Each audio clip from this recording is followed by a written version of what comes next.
Assalamualaikum warahmatullahi wabarakatuh. Perkenalkan, nama saya Muhammad Rizky dengan NIM 19231132. Saya akan mempresentasikan hasil tugas saya bab 1 sampai bab 3, yaitu judulnya dengan efektivitas penggunaan metode discovery learning berbasis etnosen terhadap hasil belajar IPA materi sistem ekspresi manusia pada SMP Negeri 3 Kecamatan Pekumbu. Dengan dosen pengampu Bapak Dr. Febrianto, SPD, MPD.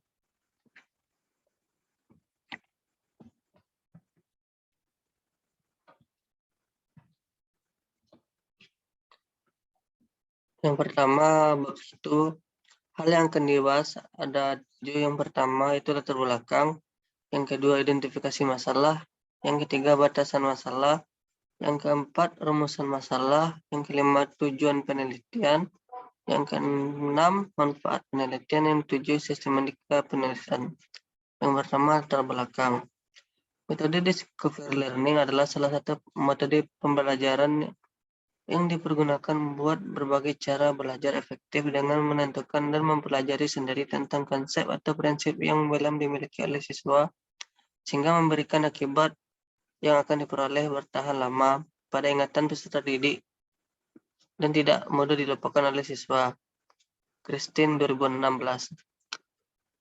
Penerapan model discovery learning dalam belajar bertujuan untuk merubah kondisi belajar yang masih berpusat pada guru atau teacher concentrated menjadi pembelajaran berpusat pada siswa, sehingga syarat belajar yang pasif akan menjadi aktif. Selanjutnya, bahan ajar ini masih belum memakai pendekatan etnoscience. Etnoscience adalah suatu budaya yang diciptakan oleh sang nenek moyang dahulu. Mulai proses mengulang-ulang belajar berasal dari alam sesuai dengan ajaran agama serta budaya. Lalu pengetahuan itu disosialisasikan pada bentuk norma-norma serta dijadikan pedoman kehidupan sehari-hari bagi rakyat, namun belum terbukti kajian ilmiahnya. Heidler 2010. Pada pembelajaran pendekatan etnoscience sangat diharapkan bagi peserta didik. Peserta didik akan belajar memahami lingkungan dengan berbagai permasalahan yang ada di sekitar kehidupan sehari-hari peserta didik. Selanjutnya ada identifikasi masalah. Peserta didik kurang termotivasi dalam menggunakan bahan ajar yang ada, yakni berupa media cetak. Yang kedua, keterbatasan bahan ajar pada media cetak. Dan yang ketiga, belum tersedianya bahan ajar IPA terpadu berbasis etnoscience pada materi ekspresi manusia yang valid dan praktis. Yang selanjutnya ada batasan masalah. Yang pertama, penggunaan metode discovery learning berupa etnoscience. Yang kedua, penggunaan metode discovery learning yang terdiri dari tahap stimulus, identifikasi masalah, himpunan data, olah data, pembuktian, dan generalisasi. Dan yang ketiga adalah pengembangan modul berbasis etnoscience dalam mata pembelajaran IPA yang dikembangkan terbatas pada materi sistem ekspresi pada manusia. Berikut rumusan masalah. Yang pertama, apakah penggunaan metode discovery learning berbasis etnoscience terhadap hasil belajar IPA materi sistem ekspresi pada manusia tergolong valid oleh validator ahli untuk digunakan oleh siswa SMP Negeri 1 Kecamatan Pekumbu? Yang kedua, apakah penggunaan discovery learning berbasis etnoscience terhadap hasil belajar IPA materi sistem ekspresi manusia praktis secara implementasinya? Yang selanjutnya adalah tujuan penelitian. Yang pertama, menghasilkan metode discovery learning berbasis etnoscience terhadap hasil belajar siswa materi sistem ekspresi manusia yang valid. Yang kedua, menghasilkan metode discovery learning berbasis etnoscience terhadap belajar IPA materi sistem ekspresi manusia yang praktis. Yang selanjutnya ada manfaat penelitian. Yang pertama, manfaat bagi penulis. Penelitian ini diharapkan dapat meningkatkan ilmu pengetahuan dan wawasan tentang bagaimana efektivitas penggunaan metode discovery learning berbasis NSN terhadap hasil belajar IPA materi sistem ekspresi manusia. Yang kedua, manfaat bagi pelajar. Hasil penelitian ini diharapkan dapat bermanfaat bagi pelajar dalam memahami efektivitas penggunaan metode discovery learning berbasis etnoscience terhadap hasil belajar IPA materi sistem ekspresi manusia. Yang ketiga adalah manfaat bagi peneliti selanjutnya.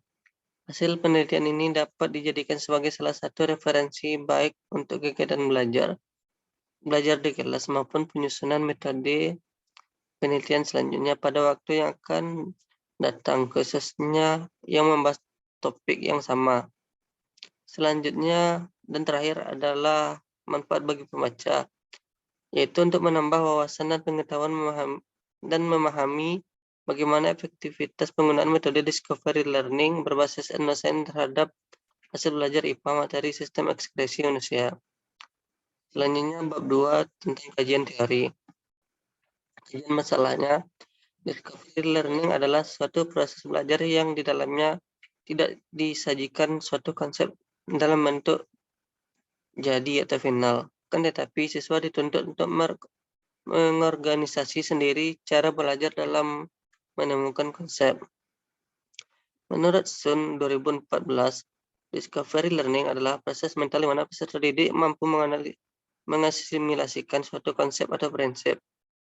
Yang dimaksud dengan proses mental antara lain adalah mengamati, mencerna, mengerti, menggolong-golongkan, membuat dugaan, menjelaskan, mengukur, membuat kesimpulan, dan sebagainya.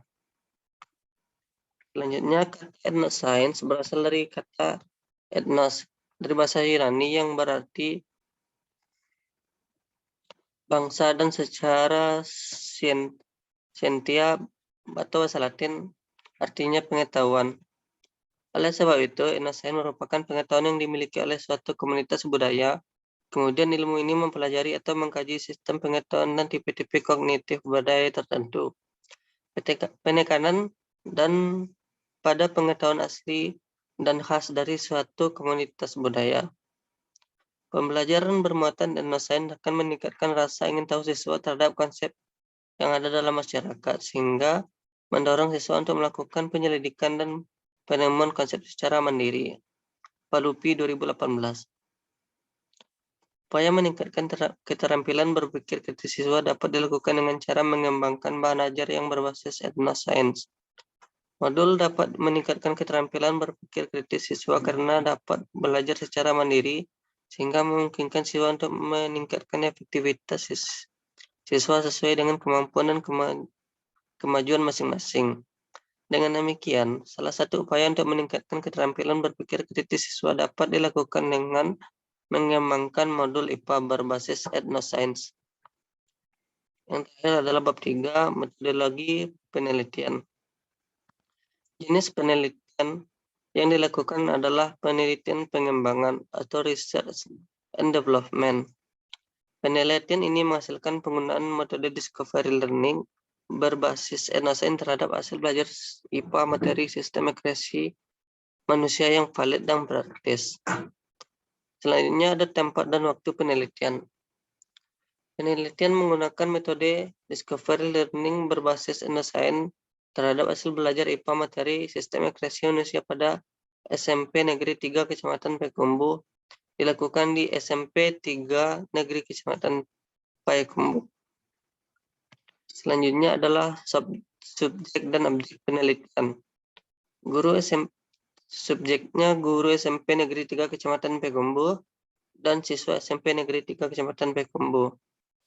Objek penelitian ini adalah bahan ajar IPA terpadu berbasis etnoscience dalam bentuk metode discovery learning pada materi sistem ekspresi pada manusia siswa SMP Negeri 3 Kecamatan Payakumbuh.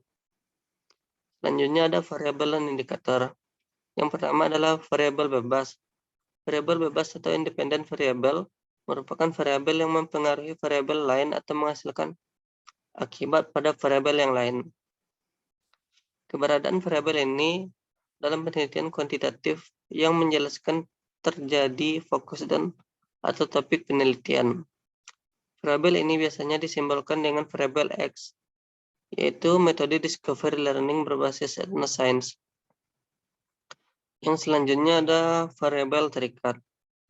Variabel terikat atau dependent variable merupakan variabel yang akibatnya atau terpenuhinya variabel bebas. Kemudian variabel ini kuantitatif adalah sebagai variabel yang dijelaskan dalam fokus atau topik penelitian. Variabel ini disimbolkan dengan 20 variabel atau Y. Variabel terikatnya adalah hasil belajar IPA materi sistem ekspresi manusia. Selanjutnya ada jenis data. Data yang diambil dalam penelitian ini merupakan data yang diperoleh secara langsung dari dosen, guru, dan siswa SMP yang diambil melalui lembar angket validitas dan lembar angket praktikalitas. Selanjutnya, instrumen penelitian. Instrumen pada penelitian ini adalah lembar angket validasi dan lembar angket praktikalitas. Lembar angket digunakan untuk melihat validitas dan praktikalitas. Yang selanjutnya adalah teknik analisis data. Teknik analisis data yang digunakan adalah teknik analisis data deskriptif kuantitatif. Teknik analisis deskriptif ini dilakukan dengan menggunakan sistem deskriptif. Statistik deskriptif adalah statistik yang digunakan untuk menganalisis data dengan cara mendeskripsikan atau menggambarkan data yang terkumpul sebagaimana adanya tanpa bermaksud membuat kesimpulan yang berlaku untuk umum atau generasi. Analisis dan hasil penelitian diperlukan untuk mengetahui validitas dan praktikalitas modul elektronik yang telah dikembangkan. Sekian presentasi dari saya. Assalamualaikum warahmatullahi wabarakatuh.